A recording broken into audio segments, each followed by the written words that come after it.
The air filter inspection is a simple procedure.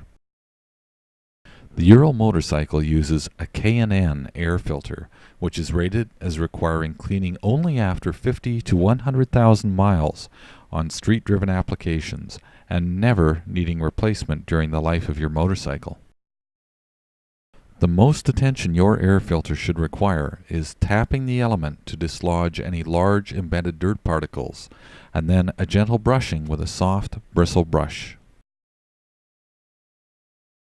Never use any liquids to clean the element except K&N liquid air filter cleaner.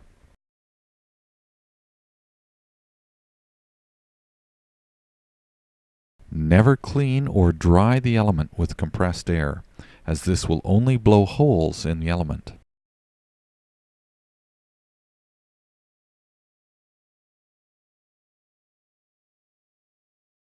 The most difficult part of this procedure is reinstalling the gasket correctly.